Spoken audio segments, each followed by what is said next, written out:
Thank you so much for being here. My name is Chelsea. I'm the Director of Outreach here with MADVoters. I'm very excited to be talking to you guys about some rural issues tonight with our 4 panelists.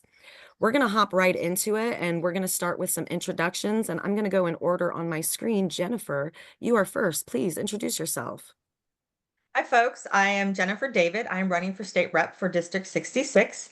That includes parts of Clark County, Scott County, and Jefferson County. And I'm all the way down here in southern Indiana, just a little bit north of Louisville. Thank you, Holly.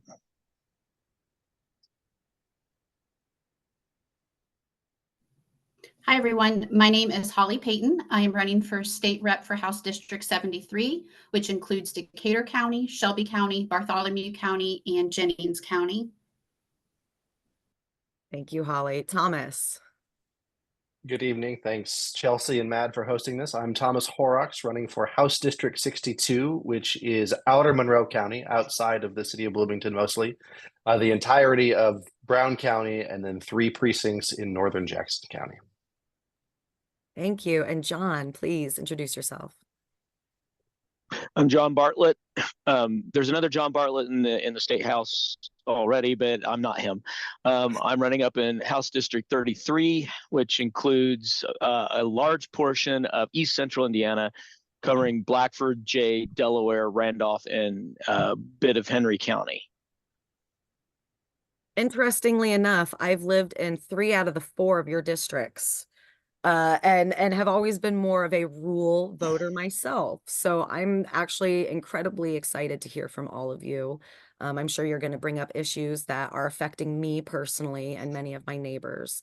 So especially from a rural voter myself, thank you guys for being here and for caring about us.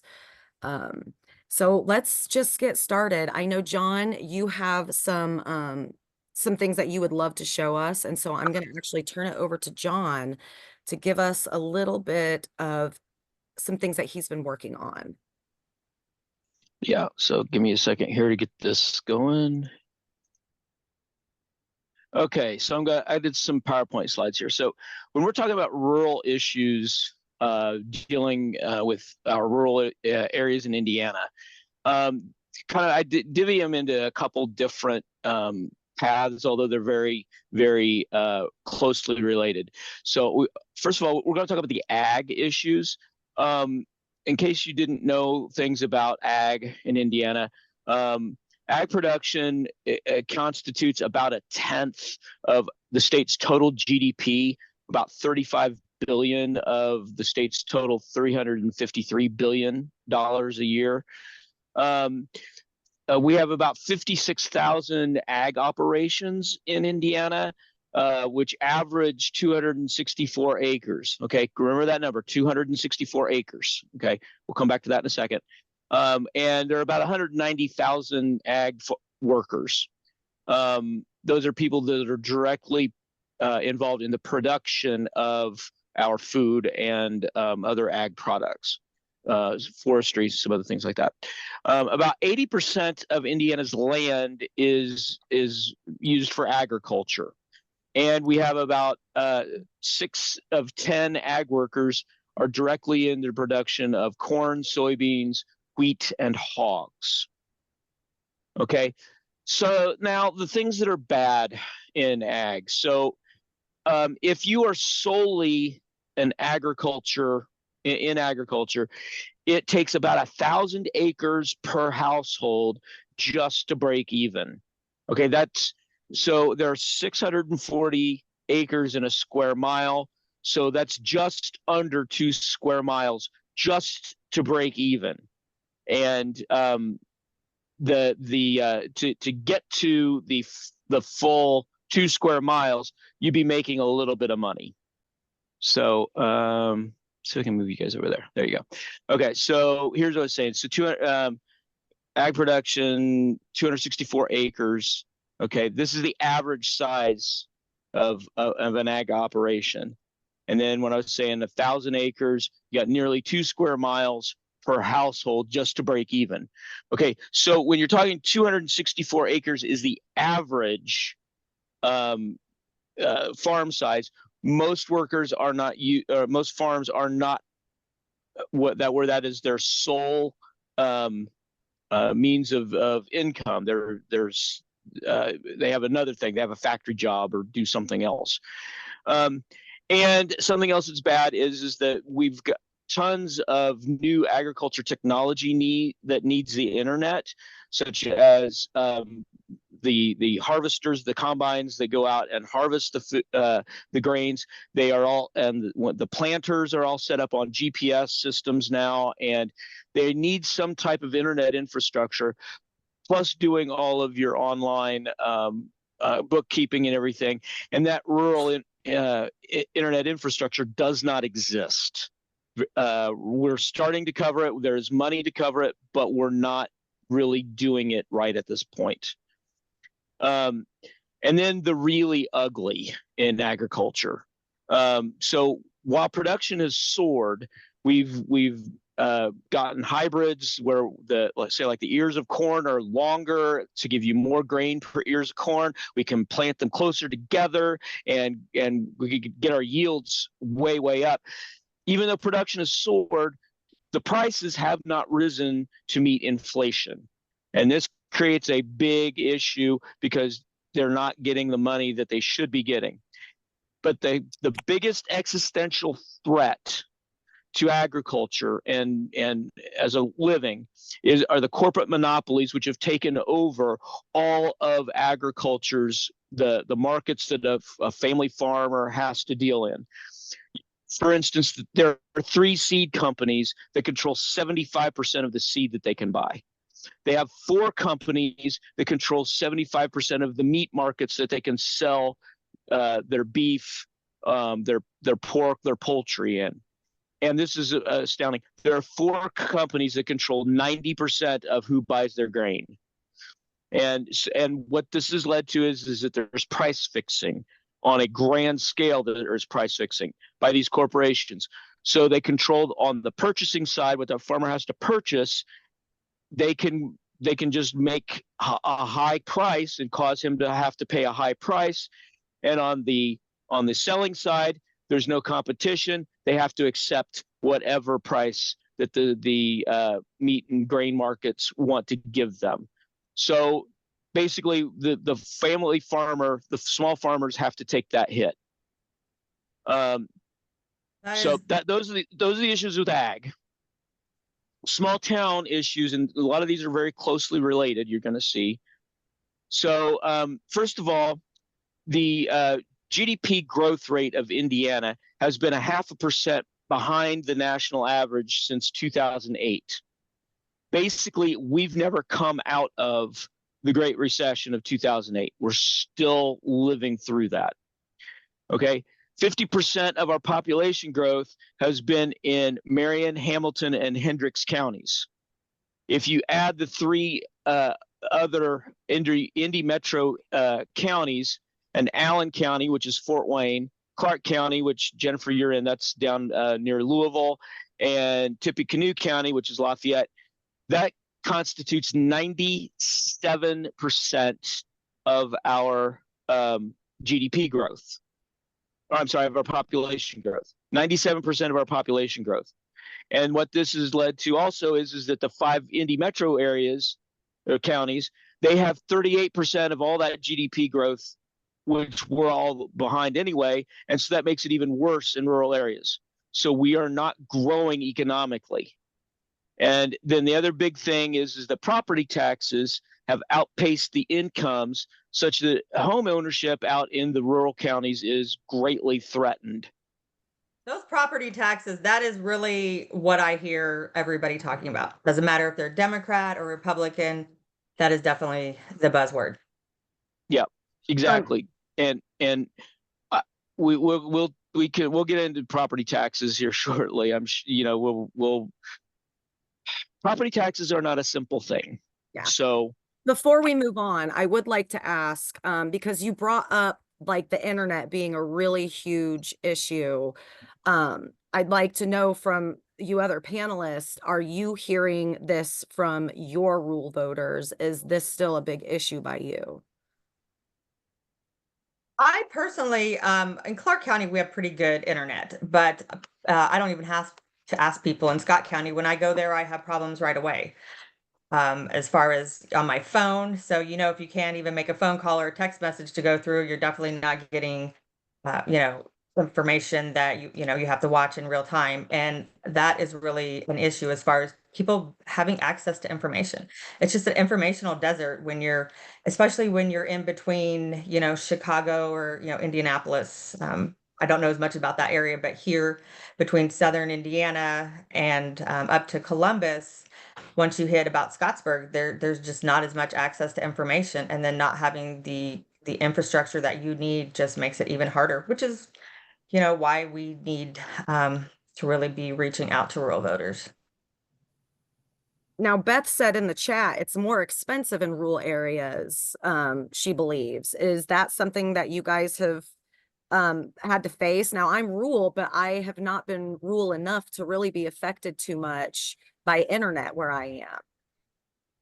I actually had to move towns because of the internet.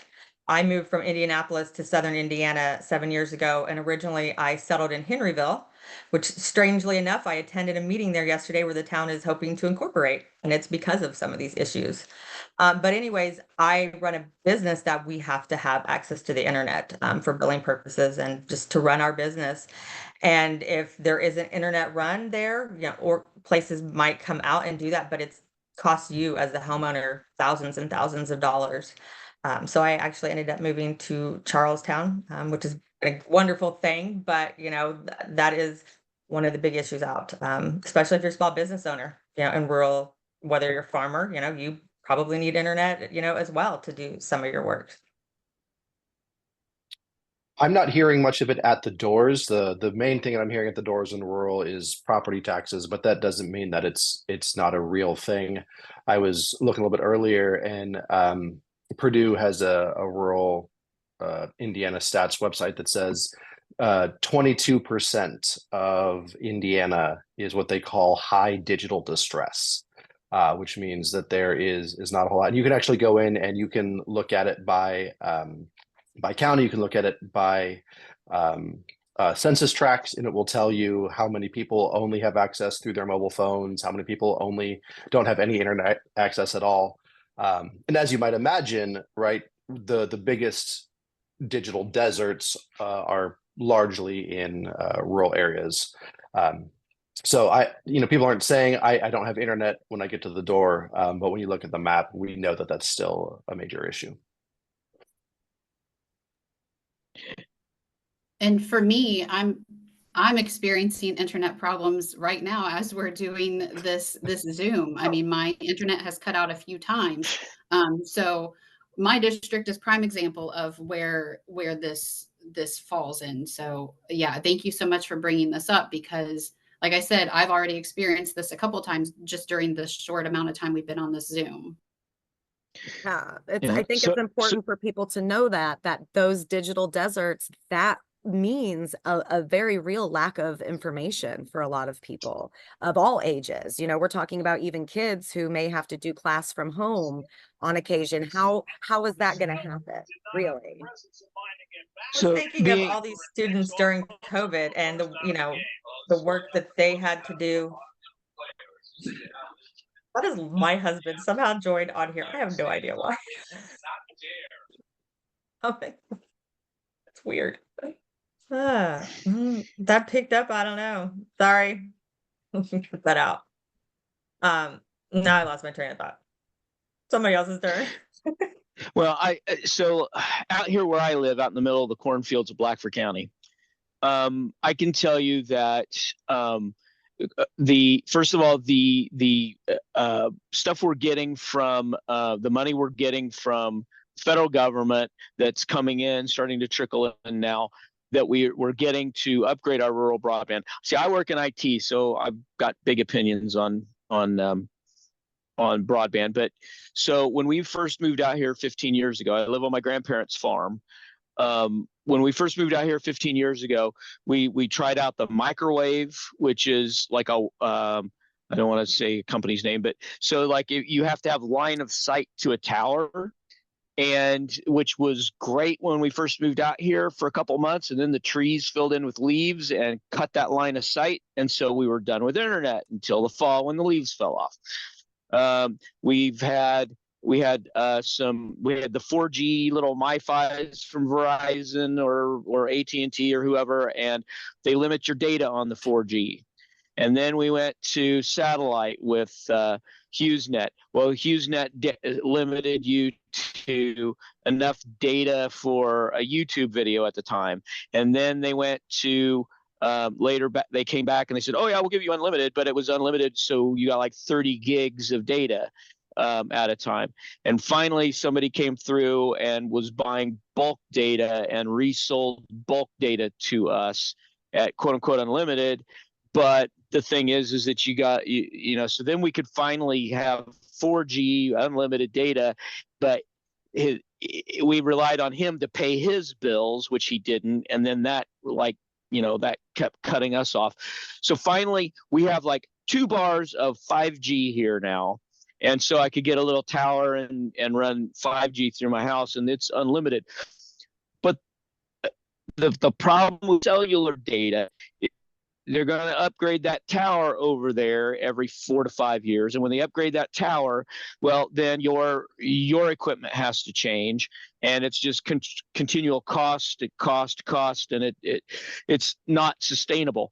The thing that's going to be sustainable, and this is something that they really need to be thinking about in the at the State House when they're allocating this money to get spent, is we've got to be laying fiber optic lines. If we're not laying fiber optic lines are glass tubes that take light, and you can't go faster than the speed of light. It's the equipment at either end that they need to fix, to upgrade. But it's not like cell tower type upgrades. It's cheap upgrades. It's going to improve our technology. And that's just really like one of the infrastructure concerns, I think, right now through rural Indiana, right? We've got, I think one of the other ones is solar panels. Solar farms is definitely something that we're talking about where I live. What about some of the other areas? Oh, we're hearing a lot about solar panels and wind farms. Wind farms, yeah. We don't have we're not talking about that down here. Yeah, so actually the town I live in has an organization, an LLC that they are called Decatur County Citizens Against Solar and Wind, I believe, something similar to that effect. And they are totally against solar farms because they're stating that that's going to do away with family farms. Although there are a band of farmers that are they're wanting to lease some of their farmland to some of the solar companies, and the other citizens say it's unsightly and the noise is crazy and it's going to pollute all the land. So that's a huge topic in the area that I represent as well. Yeah, it definitely is where I live as well. And there's just people all over the board with, the reasons that they support it or that they're not against it or that they're not for it. So we've got several projects going on like that in Clark County, or some that are proposed as well. And organizations like the one that you mentioned, when there's a project that's getting ready to happen, all of a sudden you'll start seeing some of these groups pop up on local Facebook groups. And I really just encourage people, when you are looking at that and you're looking at comments that people make about things, you can always click on that person and it'll say when they join that group. And you can see a lot of times it's, the day or two right before they start flooding, your local community with their version of why they think things should or shouldn't be.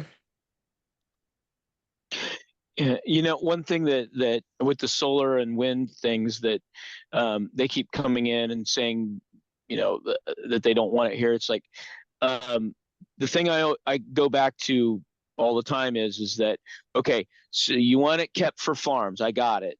But let me ask you this. If I'm a farmer and I want to put a 2,500 head CAFO out here, Okay, you're okay with that, but because it's my land and it's how I want to use it, you're okay if it's a CAFO, but you're not okay if I want to put a windmill on it. Right? You're not okay if I want to allow them to come in and put, 20 acres of ground that I have trouble growing things in and solar panels. So, Right. Because we have a moratorium up here, Oh, do you? right? I didn't know. Yeah, we've got, I don't. yeah. So, and it's, I think, what John's saying is, really asking people, do you want somebody else controlling what you can do on your land? And really that's at the end something of the that day? And that's something that people of, all ages and all walks of life can understand. It doesn't even matter what party you're from. This is their land. And maybe this is, I spoke to somebody last night and he was talking about, a legacy farm that they'd had for, century in their family. And some of these people, they have no choice but to lease their land. Farming is not an easy job, and there's good years and there's bad years, and so some farmers have no choice. So to have somebody else stand in their way of being able to lease their land, for solar farm, that is definitely something that people have very strong feelings about on both sides. There's another issue that goes right along with land use and personal land use and stuff called carbon sequestration. I don't know if you guys have paid any attention to that. But carbon sequestration is where they go to smokestacks and they reclaim the carbon coming off the smokestacks and they transport the carbon, and they go and they put it deep underground into caves and let it cycle back up through the ground where it reacts, and by the time it comes back up and hits the atmosphere, it's not harmful carbon dioxide anymore. It's a great idea. The problem is that, like up where Chelsea and I are, up in East Central Indiana, we had all these huge natural gas wells down deep beneath the earth that we pumped all the gas out of between the 1880s and the 1910s and 20s. Okay, we had all the glass houses. We pumped all that out. Well, now we've got all these big empty caves down there. And so if I'm a farmer and I know that I had a gas well over here and I'm going to let somebody come in and pump the carbon dioxide down in that cave, okay, great. But the problem is that Indiana doesn't have mineral rights. So theoretically in Indiana, where your property lines are, those property lines theoretically go all the way down to the center of the earth. Okay, so if I want to allow company to come in and pump that down in there, the problem is that cave, it does not align with my property lines. My neighbor on all sides of me also are over the top of that cave, and pumping that down in there also encroaches on their property and doesn't allow them the right to reap the benefits from them pumping the carbon down there.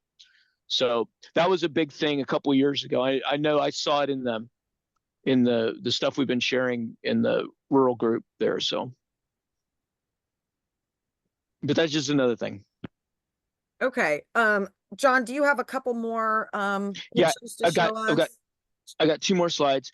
Okay, so why is rural Indiana behind? All right, and the last slide is, it's because the Republican supermajority's priorities. Okay, their policies and priorities over the last 20 years that they've been in power have been anti-business. All right, their education policy. So here are points we're going to talk about. Their education policy has created an undereducated workforce. They've allowed healthcare corporations to go wild and become unchecked monopolies in rural Indiana, to the point that they close hospitals like Blackford County. Blackford County doesn't have an ER anymore. That puts us 45 minutes away from an ER. And our infrastructure was allowed to crumble due to selling off the toll road, and that paid for 2/3 of our road funding. And again, we hit on this, but the data hasn't been developed. The data infrastructure hasn't been developed. So, yep, that's pretty much it in a nutshell. Very high very high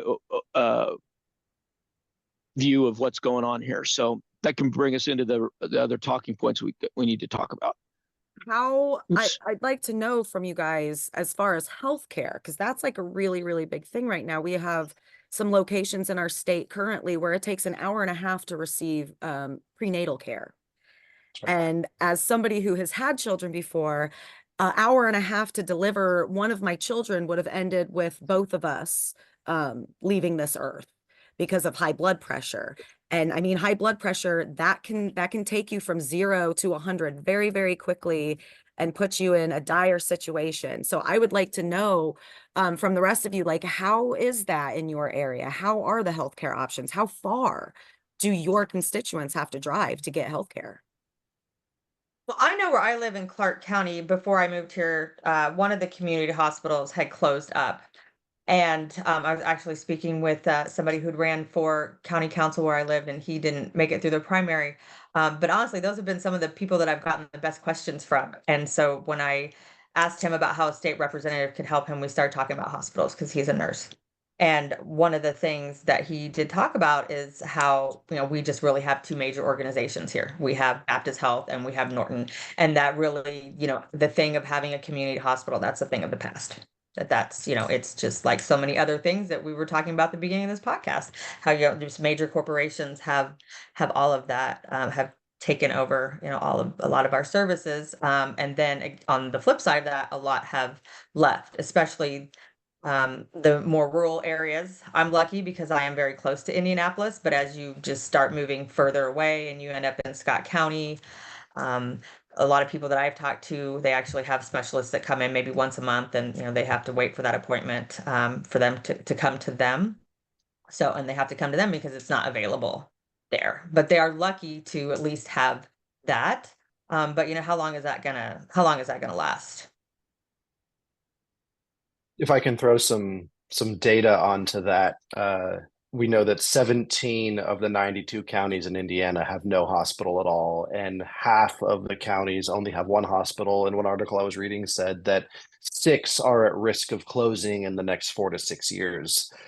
We talk about OBGYN. We know that 25% of the counties are full maternity deserts. So women have to travel to an entire other county. And we know that that's only going to get worse because we're not getting OBGYN residents. They don't want to come to Indiana to study and practice. And this is a direct result, right, of Senate SEA 1, the total abortion ban. So what we're seeing is these effects on real people's lives. It doesn't seem to be anything pro-life about making a pregnant woman drive an hour and a half to get obstetric care, right? And this is the direct result of policy. This is downstream of policy decisions that have been made in the state house that are now having real effects on people's lives. The policy choices, and on top of all that, we are the 7th most expensive state in the nation for healthcare, and our quality doesn't, we're not paying more because we have better quality. We're just paying more often for worse quality.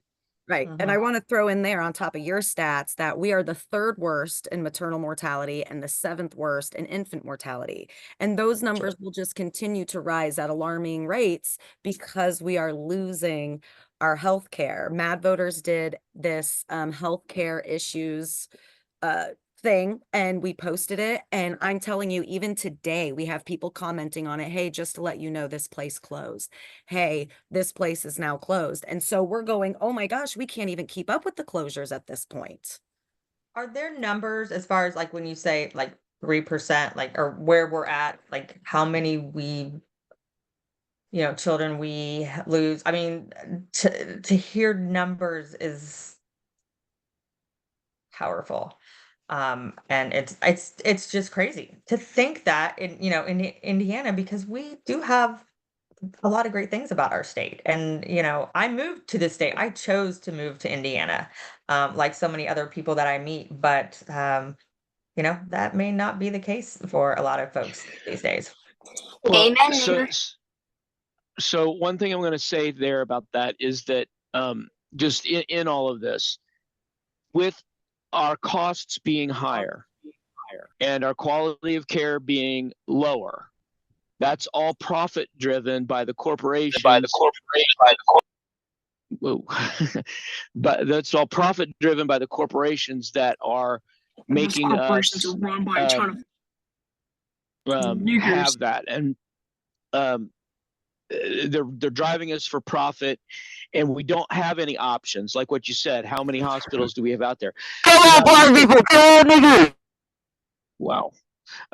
So just one more part of that is that when you are talking about your businesses looking to locate here or businesses looking to stay here, they're paying more for our healthcare premiums, because most of them are self-insured. They're paying more for our healthcare premiums to have a sicker workforce. So why would they come here? Why would they stay here? And there's more to that of some of those other points that I made, but that's a big part of why rural Indiana is in decline. Absolutely. Absolutely. There's also, I've seen just a really big lack of any kind of harm reduction policies in the rural areas, whether that is, health education. We see a lot of really big drug issues, and there's not a lot of resources in our rural communities. There's some people who think when we're talking rural, we're just talking farmers, right?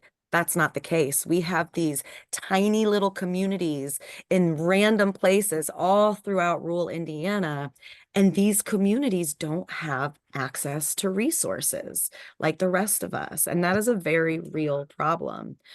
Like I said, the drug epidemic. I would like to know, in your guys' area, are you guys having an issue? I know the whole state really is, but is there anything happening locally in your municipalities or whatever that anybody is putting any attention towards any of these health risks? Scott County, there is a Scott County partnership. They have a lot of nonprofits underneath that umbrella, and they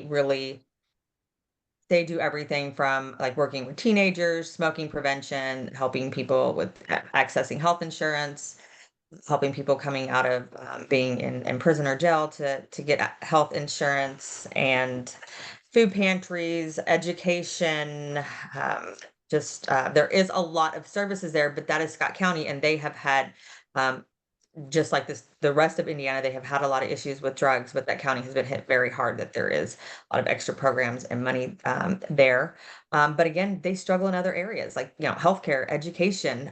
The public school system has suffered some huge losses because of this appropriation of funds. And we're talking a lot. It has actually cost one of the preschools, I think, maybe to have closed, one of the early education preschools, and some of the other programs as well. And then other things like costs are going up. So it's just, there is some supports, but it kind of seems like, you win, you lose. It's I understand that well. If nobody else has anything to say about any drug issues or health related stuff, I would love to talk to you about your schools, because like you just said, with the money being funneled out, I mean, we had $1 billion set aside for vouchers alone in our last budget. And people don't understand the effects that it's having on rural schools, all of the little things that are being chipped away, and then all of a sudden your school is closed.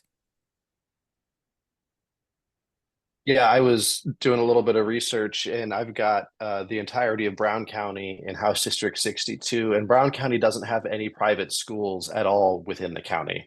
Now, there are a few, I think, correct. Yeah, there are a few, I think, who have vouchers and bring them outside of the county to go.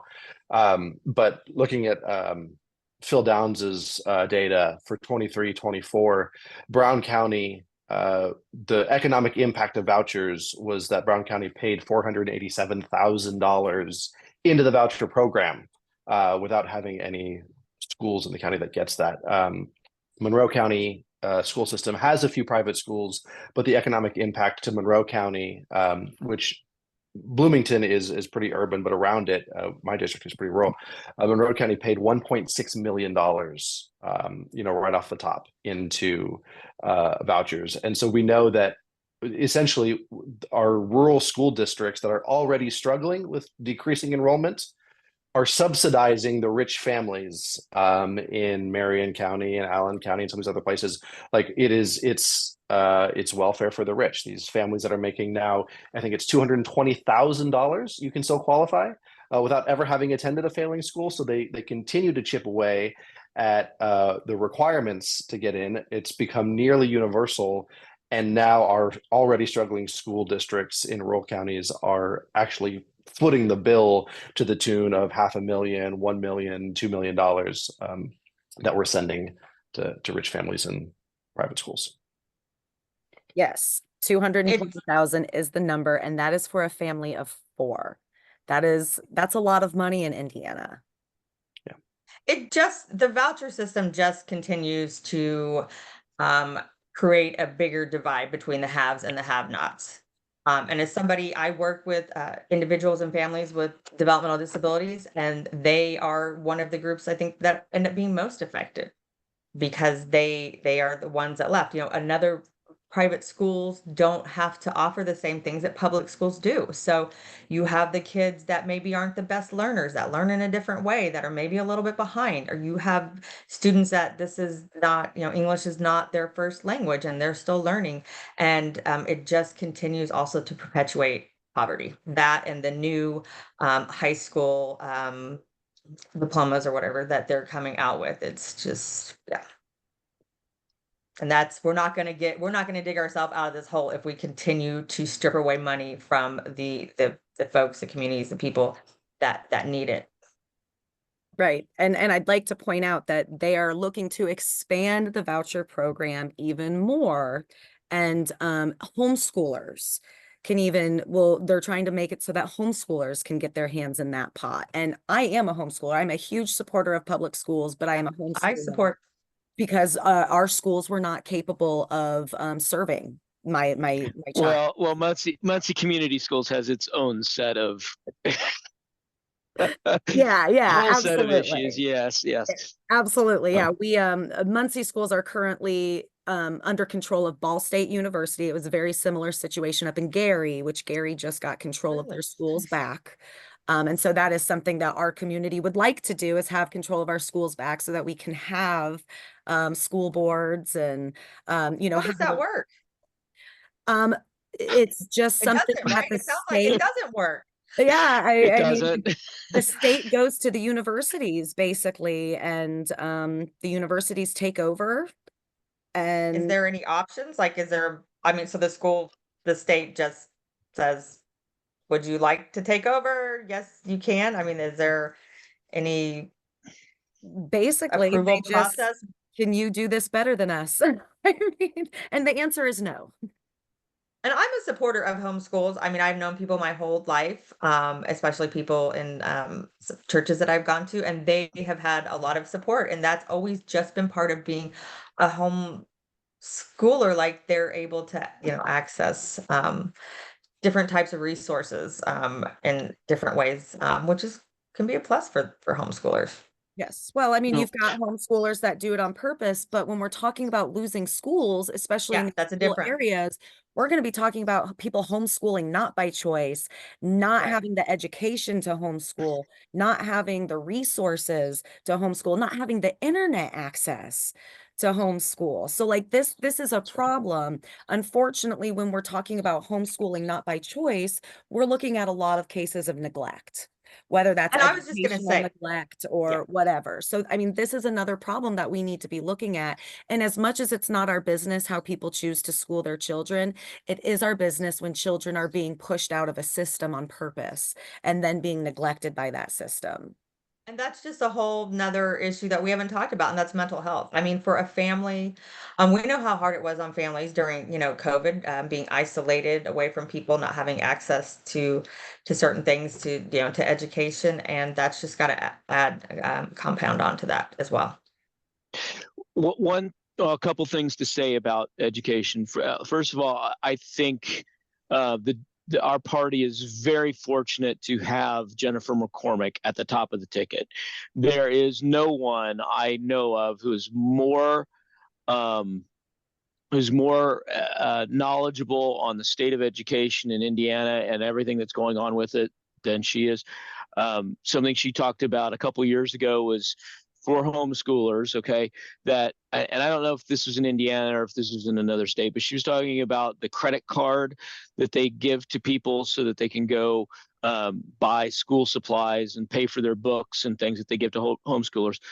The problem is there is no check and balance on that you could go to Disney World and run your credit card on Disney World and claim the Hall of Presidents as your history lesson, and that was good enough for whatever. Another thing to mention here is definitely with the charter schools, and what the charter schools, the scam that several charter schools are, where they just they say, okay, we're going to have 300 kid enrollment, and they get 10 kid enrollment, and they get the money for the 300 kid enrollment, and then they come up and they go bankrupt, and they send all those kids back to public schools. Public schools has to take them. Public schools have to take them, but they don't get any of that money back, because there's a certain dollar per head count that they get twice a year, and that all those kids go back, and the charter schools that went bankrupt run off with that money, and just to reorganize and come back and do it again next year. We're familiar with that. We had a charter school here. Yeah. Yes. The other thing I want to mention here, and we've got about 15 minutes left, and we definitely have to hit property tax. We got to hit property, and we've got to hit the Medicaid thing. So the other thing to mention here is that the policies that have been passed by this Republican supermajority over the last 20 years has taken our workforce. The kids who went to college and graduated college have left. The brain drain is real. We are now sitting at number 47 in the percentage of our population that have a 4-year college degree. We are sitting at 40th in the country of the percentage of population that has a high school degree. So again, if you are a business looking to locate or looking to stay in Indiana, why would you come here if you have an undereducated workforce to select from? Yeah. So again, the policies are driving businesses away from our rural communities. I just want to take a step back on something that you had brought up, and I think Chelsea maybe said she wasn't aware of that, but with the charter schools, if a student goes away to a school, he takes that pot of money with him. Say he's only there for, the first month of the school year, they kick him out, he has to go back to his public school. That school continues to keep that money until whatever time it is that they reevaluate that. And I think that's what John was talking about, where twice a year they look at that. And so that is a lot of money being taken away from a school, given to a school that at some point may not isn't even serving that child anymore. And so that's just, a whole nother drain. And I think that is something that's something I wasn't aware of until I met with one of the school board members here several times when I decided to run, talk about some school issues. And I think that's something a lot of people are not aware of either, because it's just not a simple as, oh, we're going to go back to that school and that money's going to go back. No, it's gone for a period of time. There's no accountability, and people need to understand that, because in order to get accountability, we must pay attention to what's happening at the State House. We must speak up about what's happening at the State House, and then we must vote for the people who are going to give our schools a chance.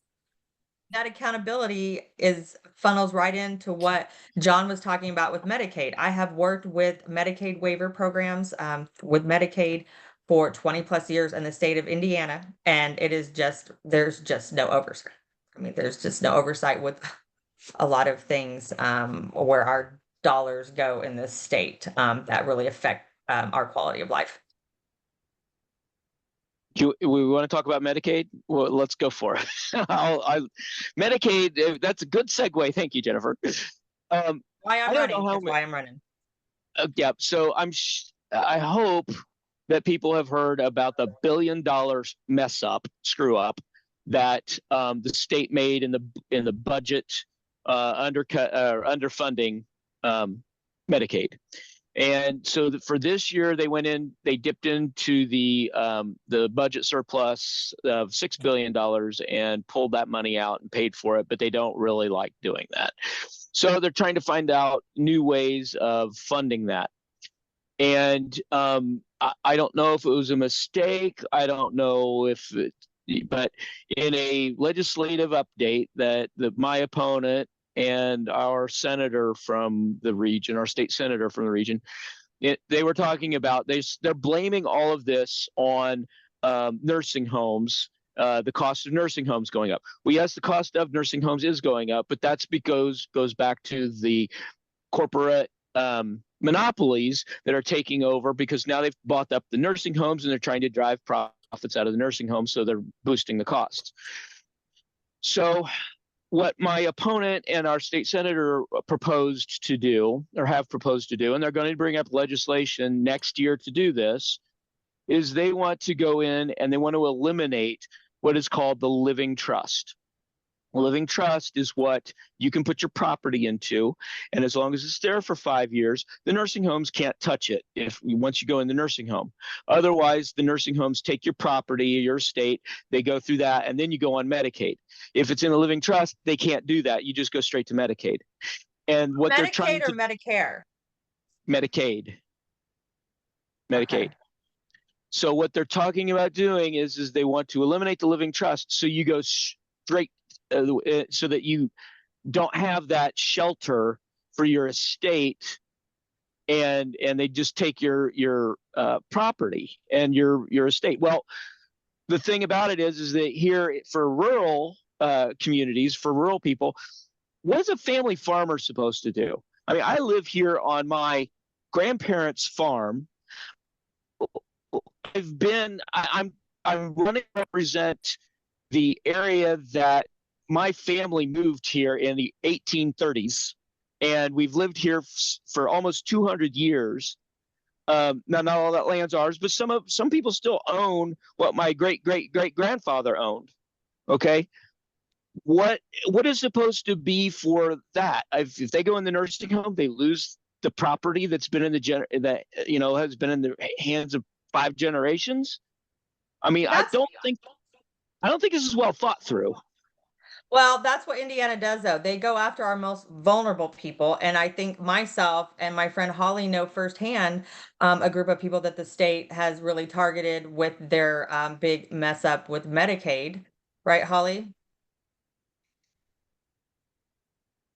Yes, it doesn't affect me personally directly, but since my son is autistic, them focusing on this shortfall of $1 billion really, it broke my heart. Like, these are our most vulnerable population, and for them just to not be held accountable. And I know the supermajority voted against having an audit done, a simple audit to see where this mistake came from. And Jennifer and I both went to the state house and protested with these families that this affected, and met the children that this affects. This truly affects a lot of people, a lot of Hoosiers, and for them to kind of wash their hands and say, oops, it was a mistake, it was a shortfall, is absolutely ridiculous. And I feel like I don't care if you're Republican, I don't care if you're Democrat, I don't care what organization you're with, you have to be held accountable. This is a huge detriment to the most vulnerable population. Forgot that we were at the state house together. That is actually in early February, the day that I signed up to run for state rep. It was like one of the last couple days. And I actually am running because of this Medicaid shortfall and people with disabilities. But it's not just people with just like autism or developmental disabilities. The day that we were at the state house, and almost every day during that session this year, there were very vulnerable children and their families who had come all across the state, all the way up there where you guys live, John and Chelsea. And the supermajority just turned their back on them. And they were seeing this every single day. It was all over the news. It's been all over. It's just another thing for this country to look at Indiana and be like, what are you guys doing? Where is your common sense, Hoosier values?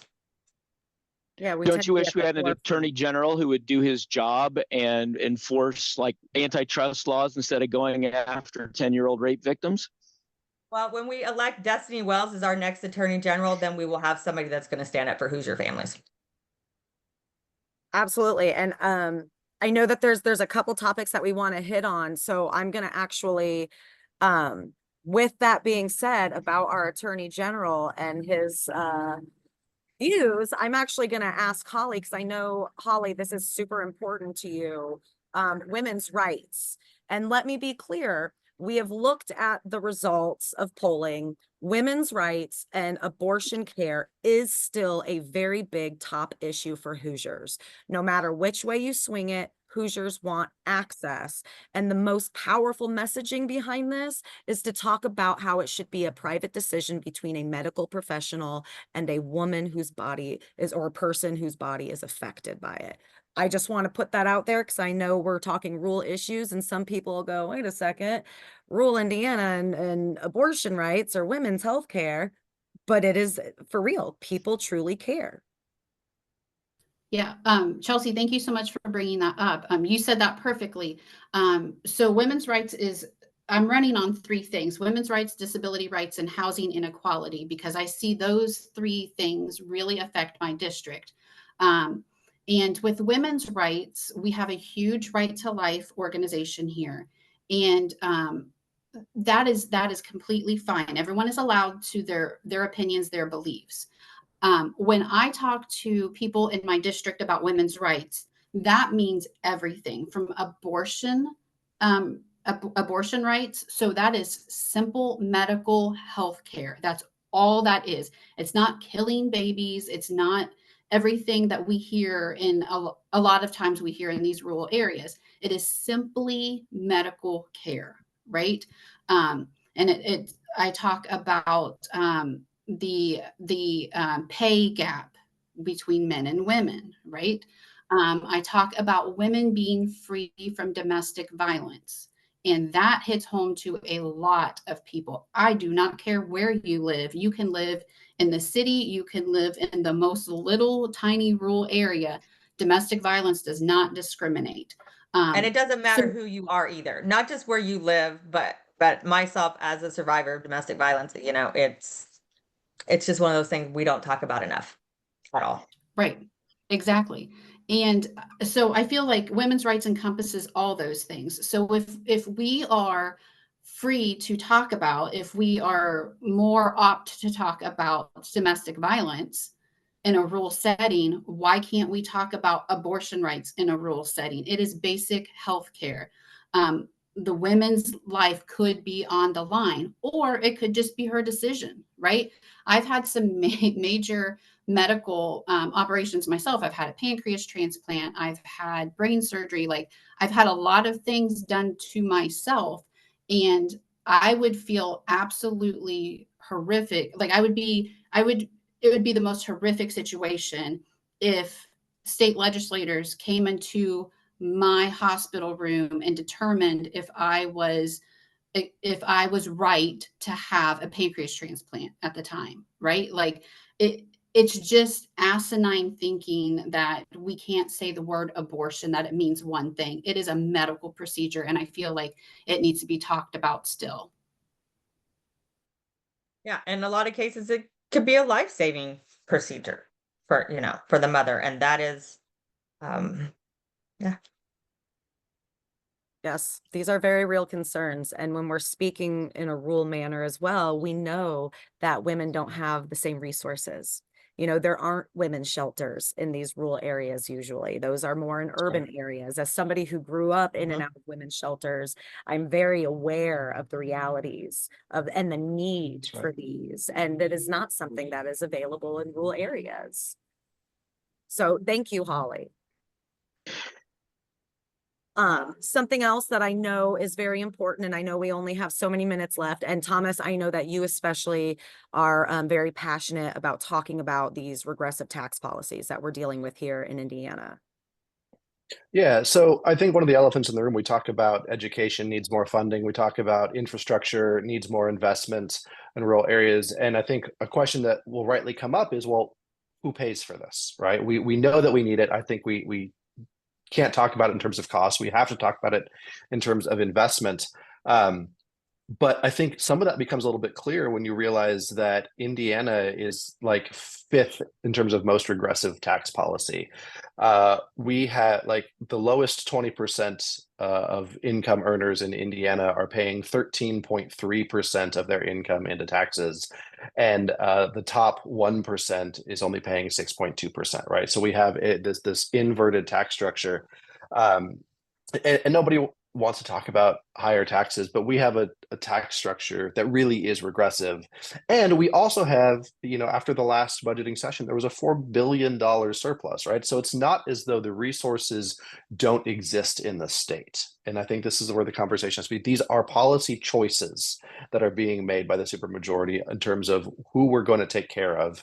And it's remarkably clear that our supermajority is focused on the needs and the interests and the spending patterns of the wealthiest corporate interests and wealthy folks at the expense of everyday Hoosiers, at the expense of people who are working 9-to-5 jobs, sometimes multiple jobs trying to make ends work, at the expense of people who have spent their entire life working, are retired now, and are now seeing higher levels of their income going to taxes, whereas others who have the means to be able to help us out more are paying less in their taxes.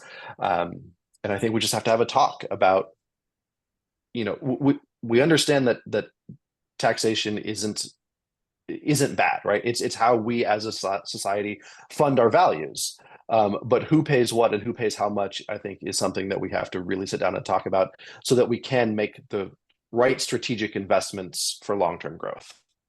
Yeah, I will say in Indiana, I find a lot that we are dealing with people who cannot get out of their situation because if they make more at their job, their tax rate goes up, their insurance picks up. I actually Right. did this recently where I was looking at, what it would be like to make a certain amount at a job. And when we broke it down, 25% of what we would make would be taxed, plus some of the extra things on top of that. And so we would lose 25% of our income like that. And that's a reality for people. I may as well stay at the job that pays me less because I'm not going to be making any more anyways, right? So Thomas, get ready for this. So last week, my opponent went on WIBC radio and proposed to completely get rid of property taxes and replace it with a 7% sales tax on all services. Talk about a regressive tax. So you get taxed 7% on your haircut, your oil change, and your doctor visit, and all the rest of that. And so, yeah, that came up today. That came up today in the lieutenant governor debate, and I think it was by the libertarian candidate. I think maybe was talking about a 7% sales tax when you bought your home. Yeah. Property tax. So the property tax thing, it's a huge issue. It's very complex. I took 6 weeks to get a cursory understanding of it, but the property taxes are based on your market value, and that comes from a 2013 Supreme Court case which dictated that. And so the supermajority passed the complex calculus that we have to figure out what our market value is. But anyway, beyond all that, they when in 2020 with the COVID interest rate drops and all that drove market value up.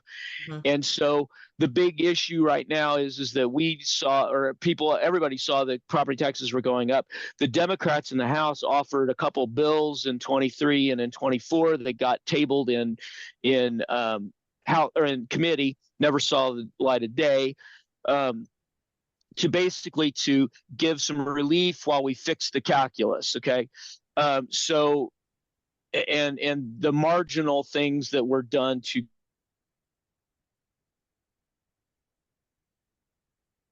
we kind of don't know if we lost him, but Uh, There we go.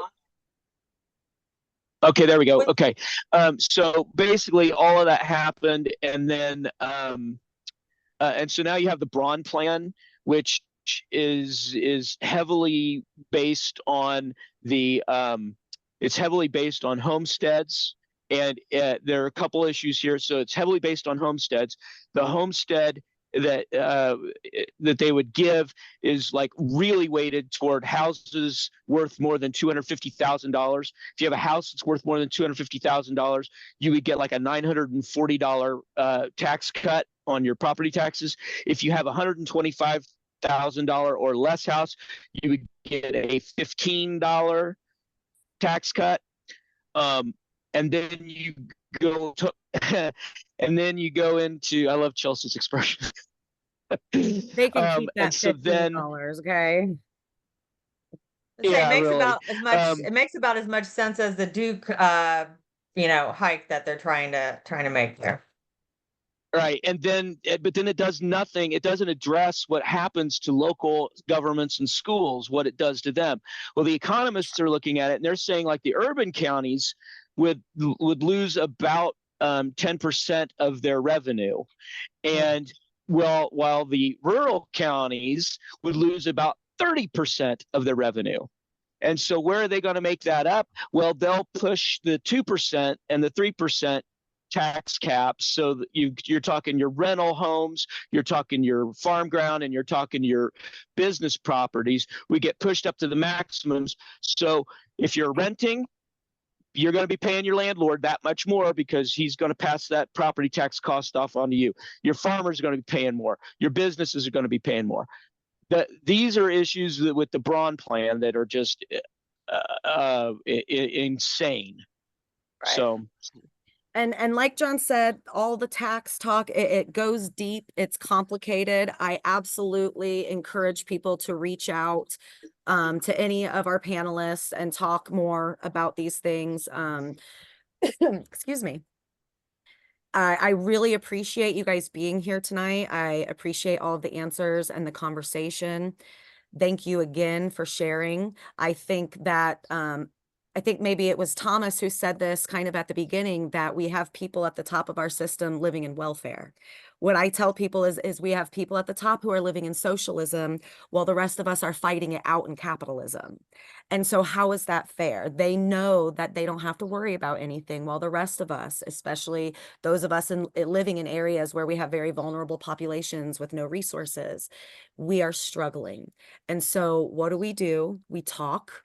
We make sure people have the information, and we make sure that we show up and we vote for the people who truly care about our communities. And I think that all of you here, all of you panelists do truly care. And from a Hoosier at heart, a Hoosier from birth, I truly appreciate you running and trying to be a voice for those who have gone so long without one.